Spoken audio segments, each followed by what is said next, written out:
façon plus ou moins importante. Il y en a ici qui sont cachés comme c'est le cas juste là. Là, pas cachés, etc. Des liens. On a vu tout ça ensemble. Maintenant, on va pouvoir un peu mieux gérer les catégories. Pour l'instant, j'en ai que deux, basket et bottes. Si je clique sur catégorie, donc je suis toujours dans la partie de WooCommerce produit. Ajouter une catégorie, je pourrais rajouter parce que par la suite, je voudrais avoir une catégorie Tong. Slug, on laisse ici. Catégorie parents, pour l'instant, on laisse par défaut aucun. Le descriptif, on peut mettre Tong, femme, voilà, peu importe. Et on peut mettre des valeurs par défaut, produits sous catégorie ou les deux, je vais laisser par défaut. Là, ce qui m'intéresse, c'est de mettre, par exemple, mettre une image. Donc, je clique dessus.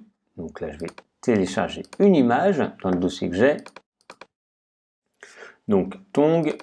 Et je vais par exemple, alors après on pourra mettre, voilà, je vais mettre par exemple ça. On pourra faire une belle image. Hein. Là, c'est juste pour vous montrer. On pourra faire une belle image pour présenter la catégorie.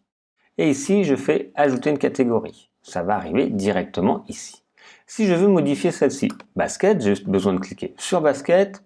D'ailleurs, je voudrais que ce soit un B majuscule, ça tombe bien. Catégorie parent, je n'en veux pas pour l'instant. Description, basket, lifestyle, femme. Voilà, je vais mettre, pareil, une photo. Et je vais mettre à jour. Comme ça permet d'actualiser, d'avoir un peu plus d'éléments. Je vais pouvoir faire pareil pour bot. Je vous montre, hein, je vous répète, mais comme ça vous comprendrez bien. Ici, bot femme en cuir.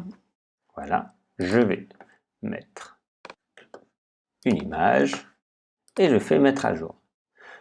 Donc voilà pour rajouter les images. Maintenant, les catégories, je peux faire des sous-catégories. Par exemple, basket, ça peut être ou Tong, peu importe, ça peut être ce qu'on veut, ou bottes en cuir, ou bottes velours ou autre, et on pourra faire une catégorie qui rentre dans une sous-catégorie. Ça, c'est tout à fait possible, comme ça, il va y avoir des catégories, des sous-catégories. On peut faire ça pour les vêtements, on peut faire ça pour les montres, on peut faire ça pour, je sais pas, des outils, des meubles. Donc, en fait, il suffira, par exemple, bottes velours, j'en sais rien, voilà. Ici, je peux mettre bottes velours. Bottes velours. Et ici, la catégorie, je vais choisir tout simplement les bottes.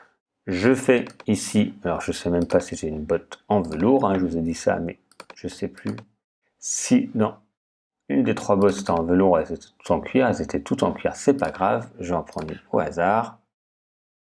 Je fais utiliser et je fais ajouter. Et maintenant, vous voyez, il y a un petit tiret qui apparaît sous botte, ça veut dire que ça correspond par défaut à une sous-catégorie de la botte. Je n'ai pas mis de description, j'aurais pu en mettre une. Voilà pour attribuer maintenant des images à chaque catégorie.